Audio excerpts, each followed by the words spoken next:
one of those days. Okay, here we go. We're on. We're live. So, We're welcome live. everybody to the Lift Your Story Unite group meeting. Right.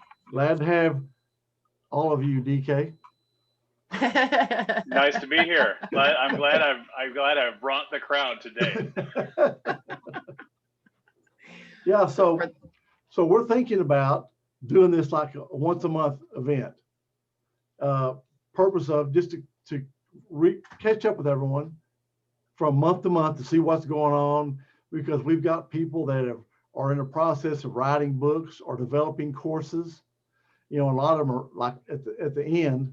So when we go back to next month, they maybe have finished it and they can tell us about it, and we can do that.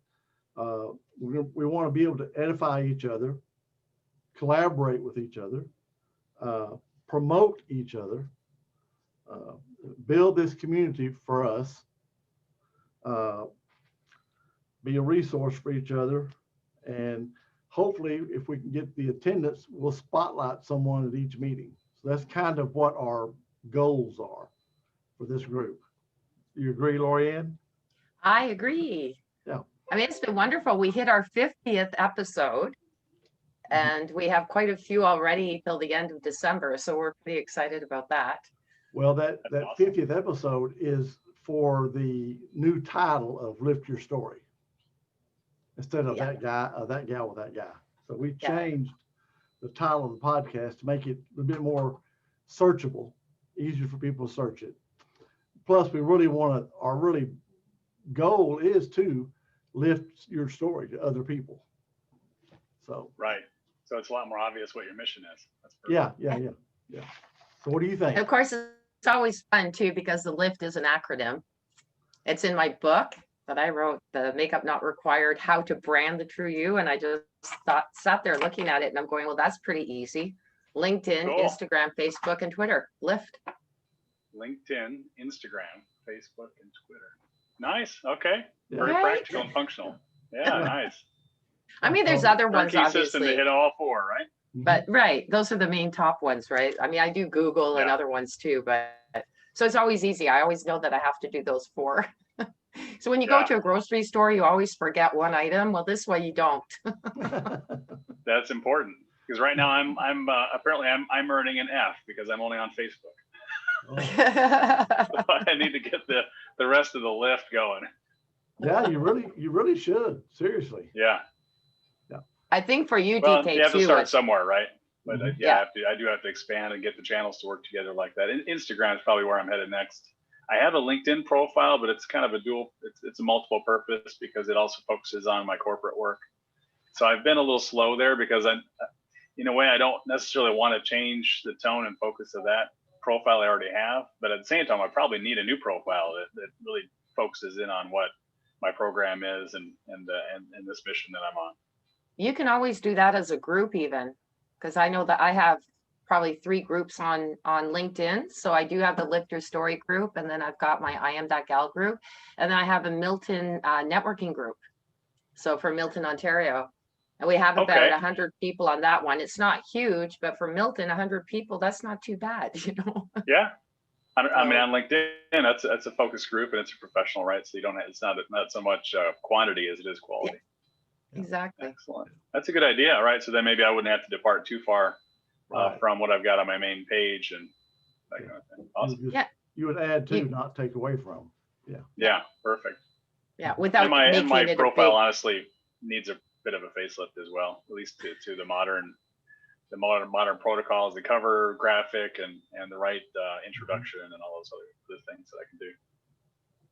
That's a scary thing because when we changed, and I've done this a few times because I changed my I'm That Gal profile picture, and then I also did the Lift one. And of course, then you go back and you go, oh my goodness, now I've got to change my LinkedIn, Instagram, Facebook, Twitter, and then obviously my Google. And then you'll go to a place and go, oh my goodness, I've got to change it there too. You don't realize how much work it is when you do change your profile. It's yeah. You know, well, I think the fact that I'm realizing how much work it's going to be is keeping me from doing it. But I've got to get around to it. I've been talking about doing that for months. I need to get to it. Yeah. Lorianne, when you went out and came back in, DK was telling me he just finished up his course, right, DJ? Your fifth. I finished up week 5, and actually, as what's interesting about this course is that the more modules I drop, the more opportunities and concepts open up. So I went from the original target of having maybe 7 or maybe 9 different modules to potentially having as many as 20. Or even more than that. So as it's interesting, it's almost like an adventure, right? You move to a certain point, you get your main content out there, and then you realize, oh, there's another angle. I can take it here, I can take it there, I can add more value. So I think the key there was just getting started, getting out there, and putting this in front of folks, getting their feedback in particular has been very helpful, just to kind of get the machine going, and then the machine kind of delivers back to you as you go forward. Well, so That's excellent. tell us a little bit about it, so the people that watch this that aren't familiar with it, kind of give them a little insight into what we're talking about. Sure. So the program that I launched is based on my DK method, or anxiety, stress, and overwhelm elimination. And that's the core technique that we leverage. But the program is intended for individuals as well as company teams. It's called Distressed to Success. And so it takes folks essentially from a point where perhaps they're functional or even highly functional, but they're generating a lot of stress in the course of their personal and professional life. And through this DK method of acknowledging that stress and activating mind-body mastery and techniques that actually Lorianne had a chance to participate with us on our webinar that we just had on the 18th of November. And then to take that mastery once achieved, and achieve more in your business, more in your personal life than ever before, because there's no more stress, or at least a lot less stress, a strongly diminished level of stress that essentially leaves you with more energy to move forward. Yeah. So instead of focusing on the stress you have, you focus more on your goals, where you want to go. Right? Exactly. Yeah. Yeah. And then take you through a series of techniques to allow you to relax, take that stress away, produce a center of calmness, which kind of ties into my podcast, Center of Calmness. But it really, in my own personal life, it was a shift. I've been working on this for 46 years, I guess you could say, right? Because it started for me at age 2, as we discussed earlier. I had the accident, generated the chronic anxiety, the panic level. But if you boil all that down, it was a level of tension internally that I carried with me everywhere, right? So regardless of what I was in, there was always this base level of tension. It's kind of like blood pressure, right? So if you're running around with high blood pressure, then everything that comes into you is just going to further increase that and put you at higher and higher risk. And internal emotional tension is much the same. So the advantage of these techniques is that when you apply them over time, that internal emotional blood pressure, if you will, starts to drop.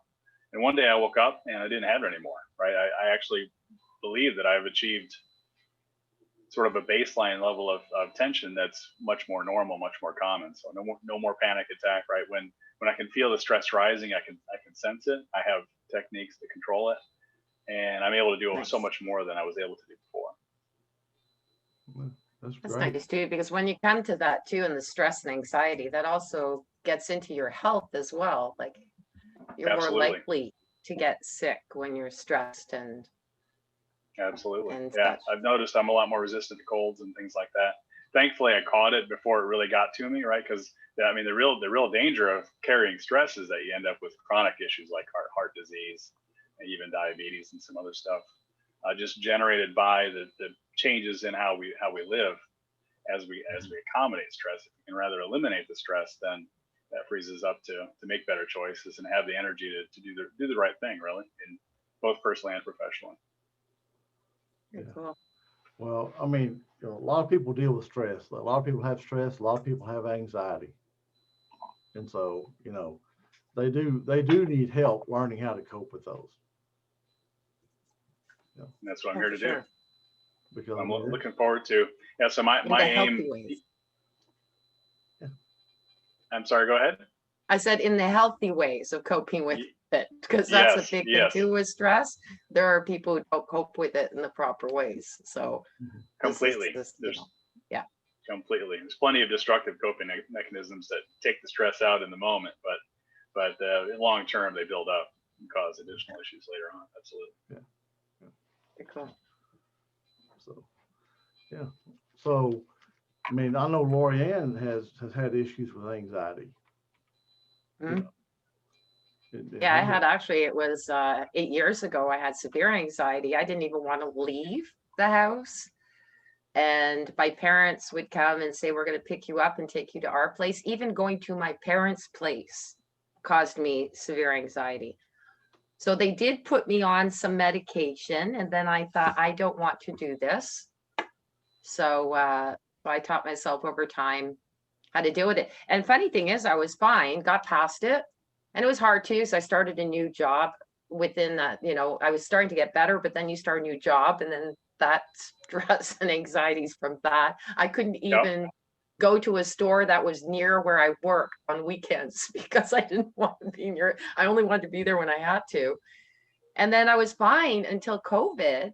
And I did manage to start having, it's getting better now, but that severe, anxiety of not wanting to, well, we couldn't leave the house for a little bit, but that didn't help because what it did is it started to bring me back to where I was. Now, being on Zoom's fine, being in my little environment's fine, which is thank goodness for Zoom, because otherwise. Yeah, it's a great option, right?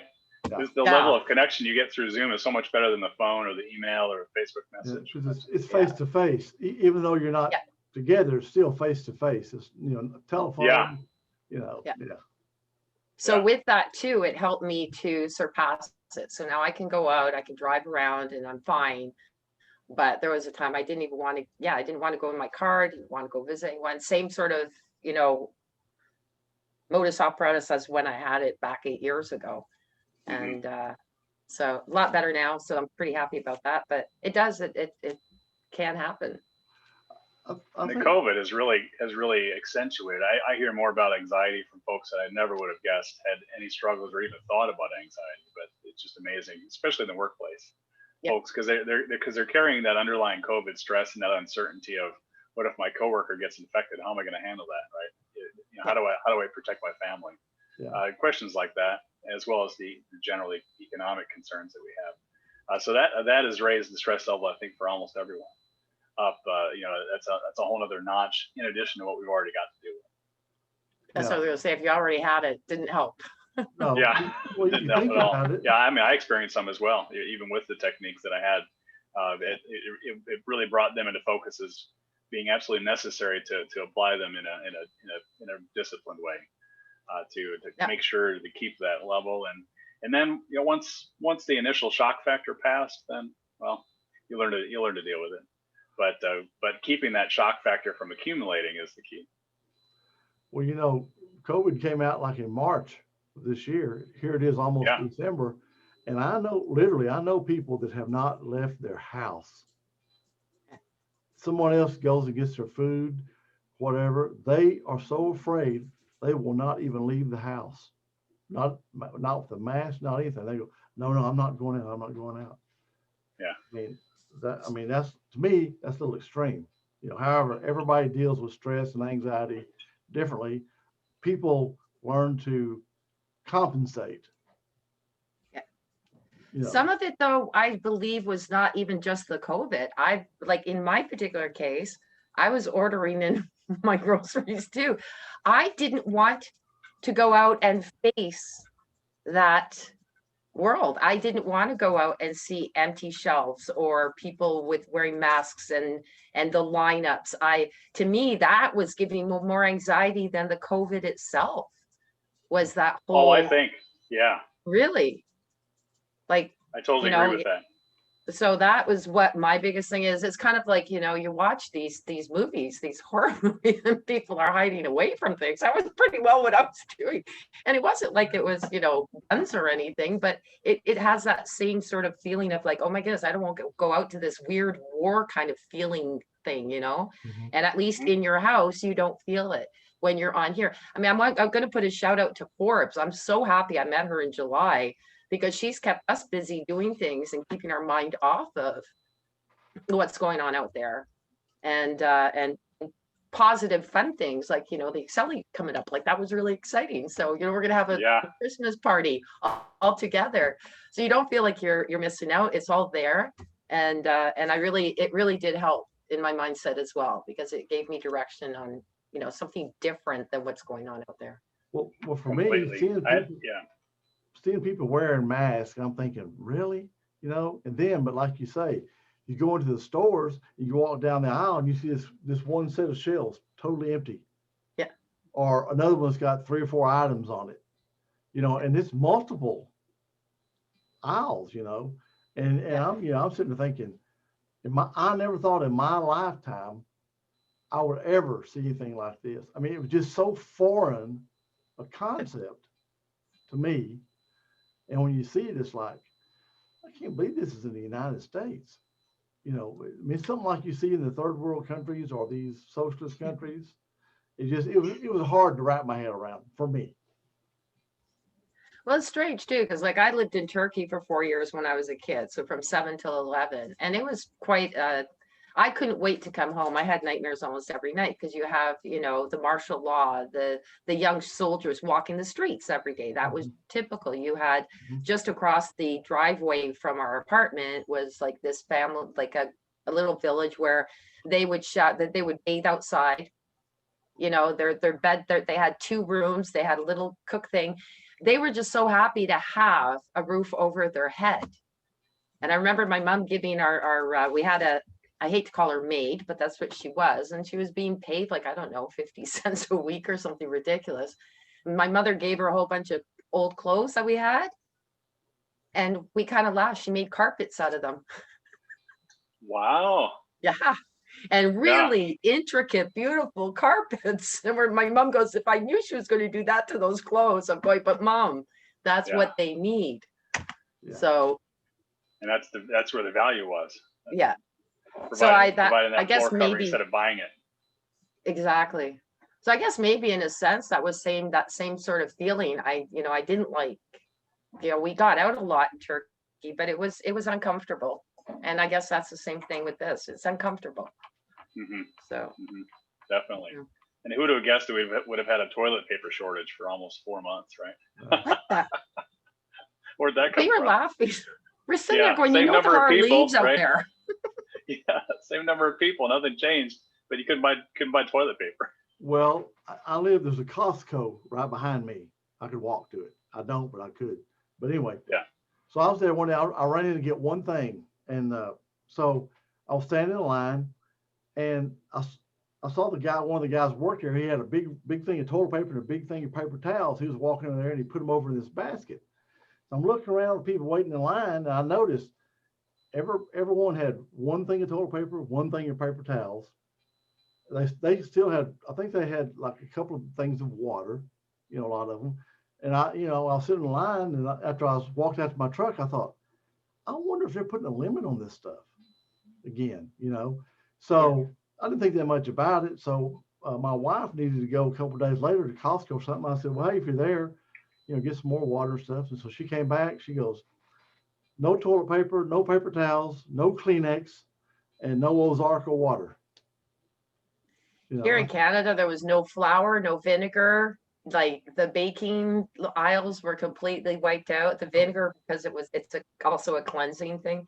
It was crazy. Yeah. Well, because last week was Thanksgiving week, there was no brown sugar, there was no regular sugar. People are getting this stuff for the holidays. Okay. Yeah. I mean, it was wiped out. Barbara went to like 5 stores to try to find some brown sugar, and the last one she was at, the guy happened to be coming out of the back room with a cart to stock the shelves that had brown sugar. She got one. But you got to wonder though, because they said there was no shortage of food. It was just, and they kept telling people, don't panic. We're not short on food. This is COVID. It's not a, Well, here in the States, the mainstream media is inciting the fear. And so they're causing people to panic because they're saying, oh, the truck drivers aren't going to deliver any food. If Trump gets elected, they're going to not deliver any food. You won't have any food. You won't have this. You won't have that. So all of a sudden, people are in a frenzy to buy everything because they're scared of, we've had a lot of people on our podcast. So we've had quite a few that are like with mindset. This is the perfect time Yeah, no doubt. Fixing people's mindsets is really important right now. Well, I mean, you might even see that, DK, in your work. People, Yeah. oh my gosh, I'm afraid we're not gonna have any food. We can't buy toilet paper. We're not gonna have this. We're not gonna have that. I mean, that does create a Definitely. lot of anxiety for people. Yeah, definitely. And just the uncertainty, not knowing from one Yeah. week to the next. Right. I wouldn't say, at least here in Houston, the shortage aspect hasn't been as big an issue as it was back in March, probably March through June or July. There was a lot of concern. I think right now the biggest thing you notice is it's hard to tell if something's going to be open or not. And it's also hard to tell if you walk into a shop, if it's open, will it have any cash, right? So it's relatively straightforward to do business electronically with your debit card or whatever, credit card. But that was a bit of a shocker, right? As far as wanting to continue to use cash for as long as you still can, right?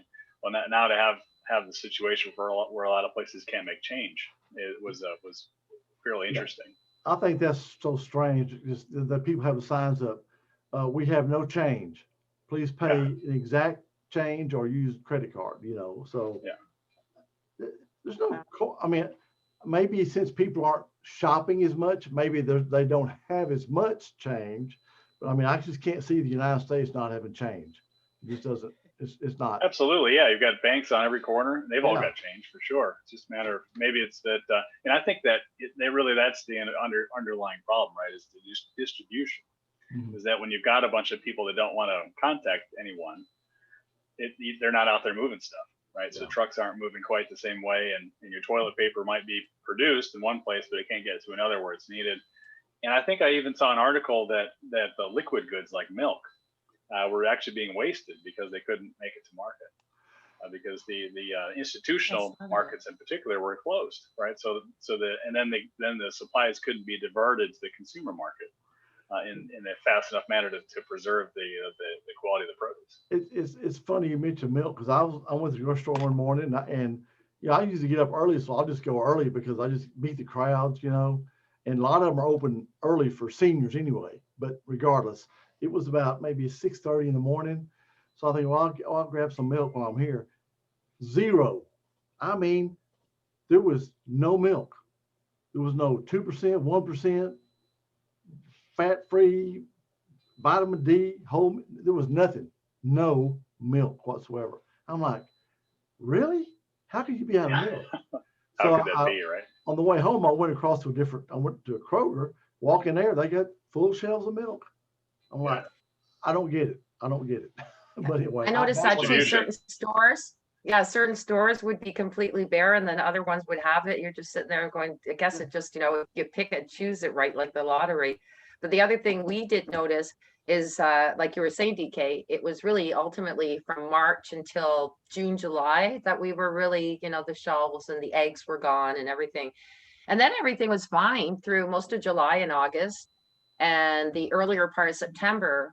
But then when the COVID numbers started rising again, now you're starting to see they have the please only take one paper towel or toilet paper again. It's starting because the toilet paper towels are leaving again.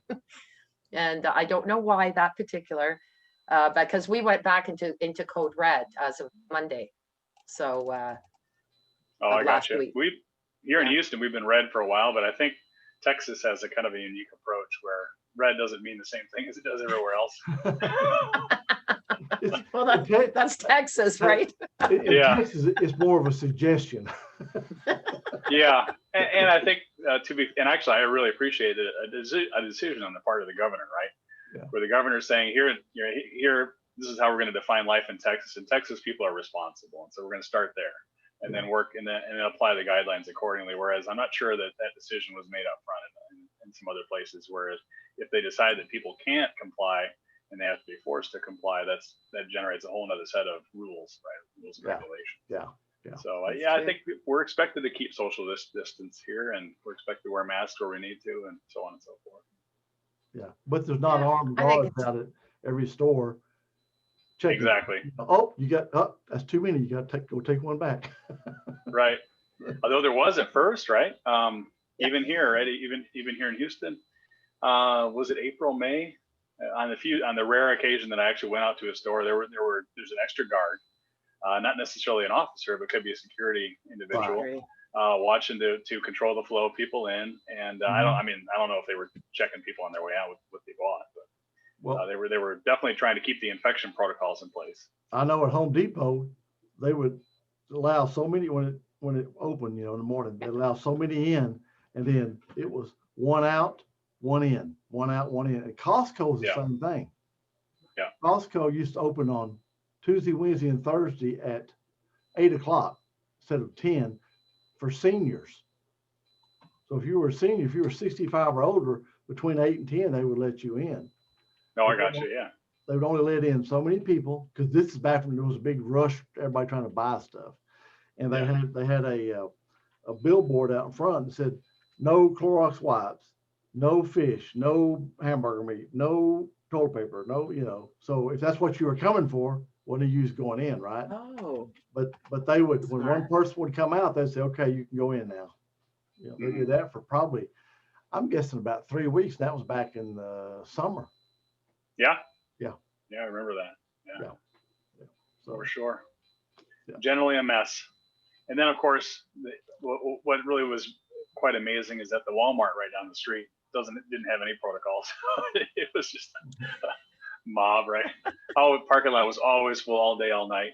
yeah, but the thing Wow.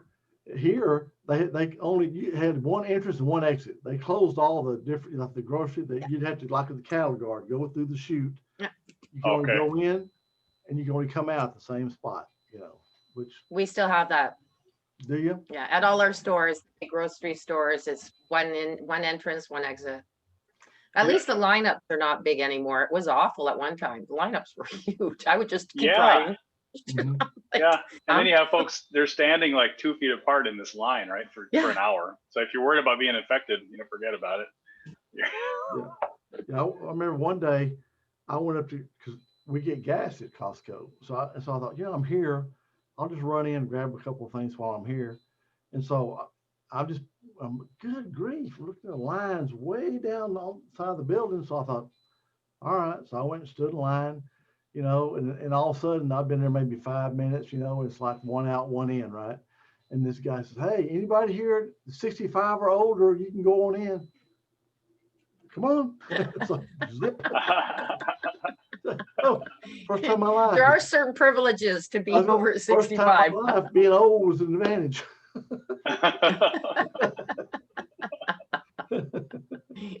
It's there for you to leverage. Nothing wrong with that, right? Yeah. But anyway. Well, the best place for that is we have the MTO, which is the equivalent to your DMV, and they're awful, and the lineups, and you don't have a choice. And that one I had to stand in line because I need my driver's license updated and my license plate. And same thing though, people were getting really pissed off because all these seniors kept coming and we were waiting out there because they get put in right away. Well, Wow. here in the States, they changed the driver, or at least, I think it's all the states, but in Texas, they changed the driver's license deal by October 15th. If you didn't have the new driver's license, you couldn't fly, you couldn't go into a federal building. Well, COVID hit. So they sent me a thing, and I couldn't, I guess maybe because of age, I couldn't go online to renew my license. I had to go to the DMV. So Barbara's birthday is in February, so she was going to renew hers. I thought, well, I'll go ahead and renew mine too. Well, my mother's birthday is November 17th, which was past the deadline, and we tried to make an appointment for her. Her appointment is scheduled for March the 17th. That's the first one Wow. we get. That's amazing. Now, they did say they were not going to enforce the new driver's license due to COVID, but we have DK, you got a new driver's license with a star on it. If you don't have that star, Yeah, I actually did go get one, but I was able to do. I went online and got it. Although I can't renew it online, it would let me get a copy. So I was able to get the new deal. Right, it was pretty cool. So if you're at the airport, but no extension on the expiration date, only just a copy of. I'm not sure what the feature is on this thing, but that little star, that star right there. Oh, Is that the deal? If you deal? don't have that, you can't fly. You can't go into a federal building. wow. So yeah, it's something to do I with. think they call it a So real you have ID, to pay right? for that? Do you have to pay for it? Oh, I'd pay a little bit, like 20 Yeah, bucks. yeah, something like yeah, that. yeah. We have Okay. to pay to renew our driver's license. Yes. No, I'm just saying because everybody's going to have to. I made a joke about that because I'm from Quebec, and about, I guess, maybe 20 years ago now, they changed the birth certificate.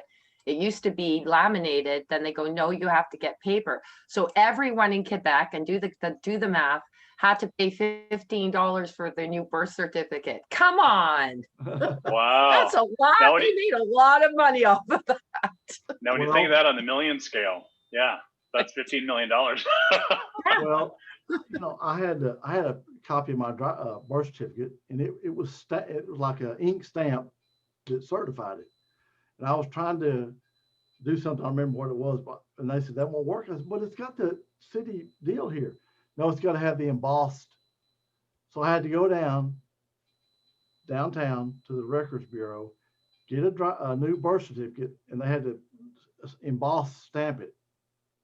So they could feel that it was what they said was official birth certificate. Same one, same ink stamp. They just put that little deal like a Notary Public deal in there, and then Yeah. and it was like $18, I think, or something like that. It was ridiculous. It's almost $20. Yeah. I tell you, when it's with the masses and they have you change something, they're making some pretty good money. I mean, it really doesn't cost much for a piece of paper. Yeah. That's it's like, true. we got a $15 million deficit. I have a great idea. Let's Yeah. make them renew the birth certificates. Everybody needs to get new birth certificates right now. Yeah. And it costs Give $15. 90 days, we'll have $15 million in 90 days. Yeah. I mean, really. Could you imagine if all across the US, if you wanted your US birth certificate, everyone had to change it? Yeah, they'd be making, we're probably giving them some ideas. That's probably not a good idea. Probably not. Is this called monitored? I guess it will be after we post it, right? So I just wanted to, if you guys are okay with it, I mean, it's not going to take long. I just wanted to say a thank you to everybody who's been here with us this year. I know there's 50 names. I'm just going to quickly, are you okay with that? Yeah. Sure. Okay. Why not? So for our 50th and our very first meeting, and I hope you guys all join us, or at least many of you the next month. So we have Tam Luke, who's the founder of the Women with Vision International. She was our 50th. We have Eleni Anastos, who's a business strategist, prosperity coach. We had a wonderful one with these young people from McMaster University here in Hamilton, Ontario, Canada. They didn't just talk about what they're doing. They also talked about being students during the COVID time. It was really interesting. Carlika, who is a public speaker, life coach, and accountability partner. Leonardo Cavalli, who's a love and life coach. He's also an author and musician. I've been listening to his music, very good. Martina Kugan, metaphysical monarch. We had Gord Strain, who's a knife sharpening expert. That was kind of interesting. Yeah. And he's a podcaster as well. So if you guys want to look it up, it's Eric and Gord, I think it is, for their podcast. And what's, not to interrupt you, but what's funny about this guy, he lives right around the corner from Lorianne. And I could walk there. No, Oh, he thought I nice. was from the States. And he's coming over to sharpen my knives on Monday. Go figure that one. I need to learn so from that, him. I'm the world's worst knife sharpener. and he and his partner Eric, I can't remember the full name of their podcast, but it's Eric. It's on there. It's written if you go to Buzzsprout. Eric and Gord, but they're going to be trying to beat the world record for the longest podcast. Yeah. So they're going to be doing that. So that's going to be fun. Roy and I are hoping to get on. They're just going to be taking calls. DK, well, let's give you the information. Call them join Yeah, in. why not? I can help them make it a little bit longer. Absolutely. Exactly. Okay, that might be something you might be interested in is having some time on there as well. Yeah, sure, exactly. absolutely. I love that. Yeah. Then we had Marian Grande, who's from Absolute Dispute Resolution. She's also not far from you. She's just one town away. We had Craig Handley, who's a comedian, musician, and author. We have Steph Shinaberry, who's an author of Beyond Success and Women Who Boss Up. Lori Gardner, who's a business success strategist, growth strategist. Sharontel Dirksell, who's an author, publicist, and speaker. Dominique Hayes, who's the author of Them. she was quite interesting. She Yes, went she through a was. lot. I mean, from they actually took down my my first post on it because I put that there was she was involved with not involved, but she experienced child trafficking, which was really devastating to her, right? So they said no, because I had that, I had to take it off and reword it. Heather Harden is about helping entrepreneurs through growth. Lauren James, an artist and holistic online course creator. We have DK, who's here right now, quick processing to overcome anxiety, and an author as well. And we'll talk about that at the end. You give us an idea, more information about your book. Justin Breen, who's a drone expert, and he's also from Milton, Ontario. That was nice to talk to him. Met through different channels. Just don't forget, like Nextdoor and Alignable are really good channels to meet with people. Kyle Myron, who's brain cancer survivor. That was really interesting. That was. Dr. Needy, creator of the awesome program. Glenda Barrington, money coach with a holistic approach. Lydia Lukic, mindset coach, Limitless with Lydia. Amy Zeal, who's a health and wellness fitness expert. I'm getting there. And Landstrom, award-winning masters photographer. And I know that she's done some photographies for some of our group as well, which is great. Lovely lady. Steve Sambliss, author in Transforming People One Habit at a Time. I know, DK, you're in that book, One Habit for Entrepreneurial Success. And I'm in it as well. We have 150. It's a very large book. And we're thinking that there we go. It's got it there. Up there. This is stressing out my biceps here, just holding this thing up. It's so big. And we do believe that it might just win the world record for the biggest book for entrepreneurship, right? So we're waiting to hear about. We had Mel Mason, clutter expert and coach. She got me to start decluttering my house. Let me tell you, it's a big job. Lance Ridgway, millennial cobbler, and he's also mastering leather. That was interesting. Gloria Jordan Zimmerman, about children moving back home. Albert Corey, the taxman, and Melody Johnson, loving literacy. Christian Hauser, on transformation. Aaron Kono, about TikTok and cash flow. And it's been really interesting that I've seen Aaron now, he's doing Crush It on Camera, and really interesting stuff that he's sharing that we didn't really get to at that point. But next time we do an interview, we would like to talk about that. Bruce Wedding, copywriter and coach for finding a soulmate. Luanga Nuami, about games and cardboard pools. He made a cardboard pool. Now, for everyone watching out here too, if you want to become a action figure, I am one. He actually is doing this for Christmas, and I will post it. It's great. What a great idea. He did one for his daughter too. She was so excited. It's all made out of cardboard, but they actually move. The cardboard figures actually move. Is yours cool. Close by, Lorianne? Sorry? Do you have yours close by? I don't have it here yet. He just I do have it posted on there, but I should be getting it this week. Okay. Yeah. So when I do, I will definitely show that at one of our ones. We have Dr. Pearson about anxiety as well. Mark Breslin, CEO of Yuck Yucks. It's a comedy club. They have 14 across Canada. Very funny man. Rodney DeFreitas and Susan Hua, who spoke about COVID-19 weight management. Dr. Cook and George Wright and Jamel Sherman, who talked about the limbic arc, the new quantum health. Donna Nesbitt about children alienating parents. Jackie Iwu, she's from Nigeria, and she's empowering agriculture and women. Doris Perino, I want to give our condolences to her family. She did have our podcast on surviving cancer. Unfortunately, she went down to visit her family in South America and did not return. She ended up contracting COVID and passed away, I believe in July or August. So, and then that is it for our guests. The other ones that we have on there, we talked about Gen Xers versus Boomers and love and relationships. And I did one with Roy about bulimia. Yeah. Because I am now a bulimia recovery coach for women over 40. So And there's the people, and thank you all for having been a part of our podcast. Seriously. Yeah.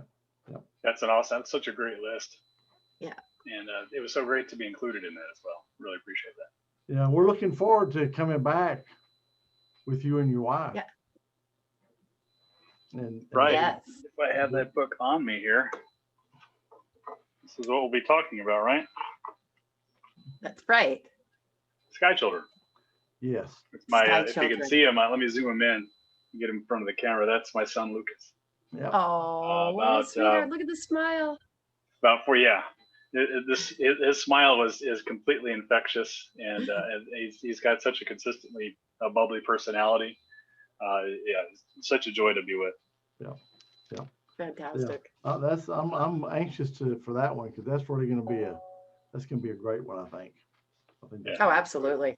That's an absolute, like it's a goosebump kind of story. You know? Exactly. It really is. Yeah. It really is.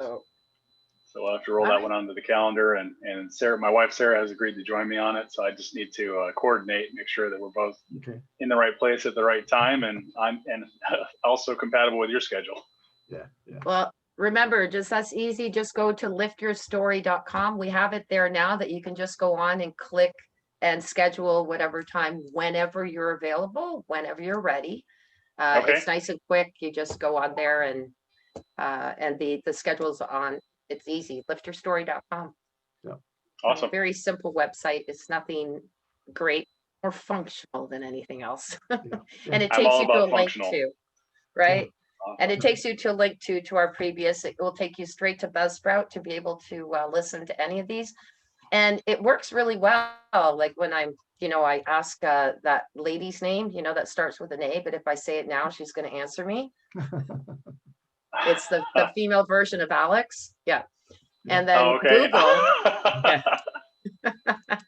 And then Google, both very easily. I was having a bit of a problem. We were talking to Roy about that when we were doing That Gal with That Guy, and it would take me to all sorts of weird podcasts. But this is very easy. You just ask for play the podcast, Lift Your Story, and it'll play it through. Yeah. And if you don't want to listen to all of them, just go play next, play next, play next, play next until you get to yours. Yeah. There you go. Nice. Yeah, I'm on the site now. It looks pretty good. I like this overlay that drops in from the bottom as you scroll down. It's like a collapsing structure, so you don't actually have to surf down as far. So it's very efficient. Yeah. Catchy. Excellent.